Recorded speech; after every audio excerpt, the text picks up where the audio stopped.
sorry to say that there's nothing you can think of. Some people wish to win the lottery, don't they?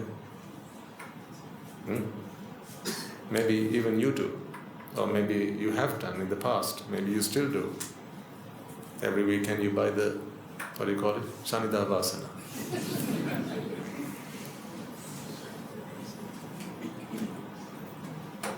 Or maybe now it's online lottery, whatever. What are you hoping for? The jackpot. I'll be happy for you if you win it. But trust me, not everyone's like me. I'll be happy for you because I don't want it. You must only trust me for one reason. Let me lay it out there. Let's be candid. You must only trust me for one reason, and that is, you have nothing that I want. That's why. You cannot trust a man who wants what you have. I'm sorry to put it so bluntly, but that's the truth. You cannot trust a man who wants what you have. Because if they want what they have, and they will bear it until it comes to a point, but once they pass that threshold, once it goes past that point of what we call patience, now they have become a patient. And the only way that they can be relieved of their internal suffering is if they somehow find a way to acquire what you possess. Some of them will come and ask you nicely the first time, "Sir, may I have your daughter's hand in marriage, please?" And you think to yourself, "Wow, what a gentleman. So polite, so refined." So then you take a moment to learn about them, study about them, and then you realize that his uncle's nephew, grandfather's grandson's daughter's son-in-law is a drug addict.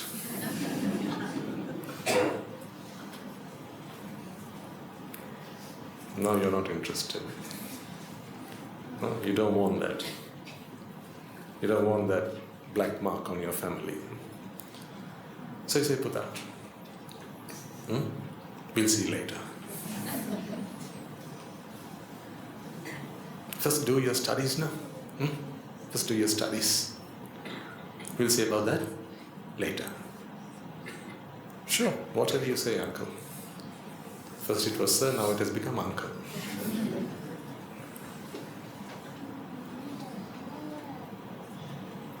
So a few months later, he comes and asks you again, "Uncle, what do you say now?" "I've completed my studies." "Well, what you wanted to say the first time, you were not able to. Nothing's changed. The guy's still doing drugs. So now you want him to stop asking you because it's become a nuisance. And someone else in the family is expecting your daughter's hand." Those things happen as well, right? Sometimes distant relations. Sometimes you are bound. Those things happen as well. So then you say again, a second time, "Tata, you know what? We'll see. But I think she has someone else in her mind. But we'll talk with her and get back to you." He doesn't like the sound of that. It's not what he wanted to hear. You can't trust him because he wants something that you have. I'll tell you what, by the third time he comes asking for your daughter's hand, either make your mind up and let him have her, or go hide her somewhere.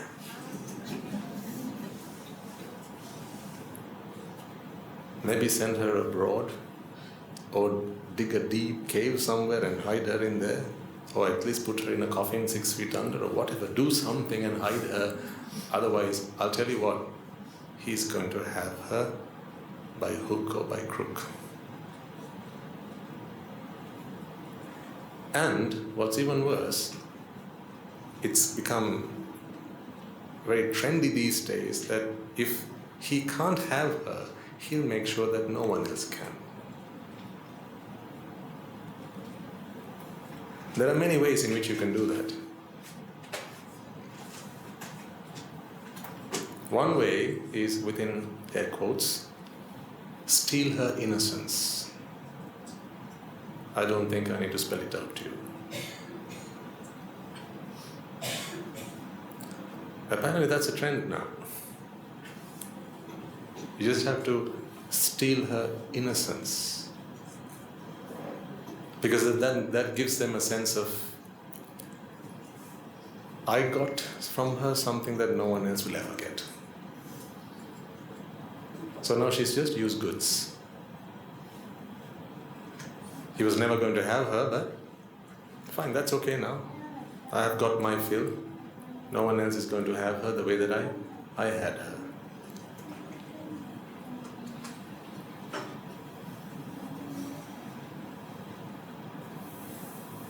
The other way is, you can always permanently disfigure her.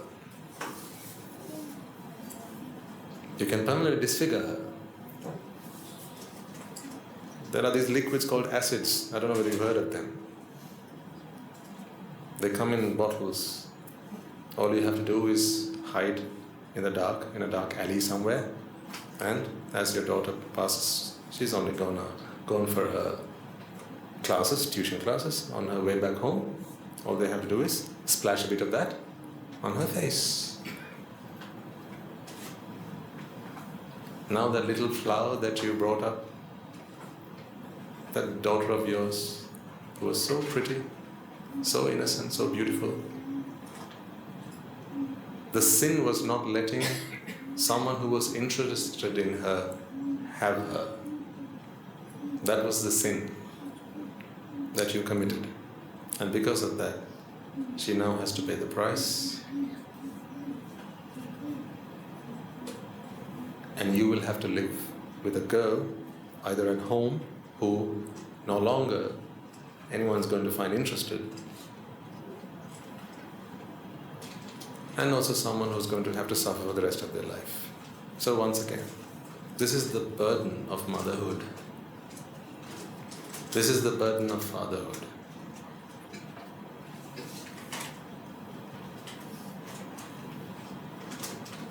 If you win the lottery, ladies and gentlemen, I'll be happy for you, but not everyone's going to be.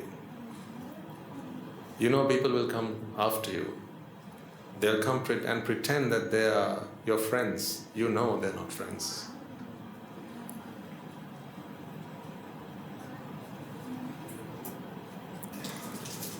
See the burden of motherhood?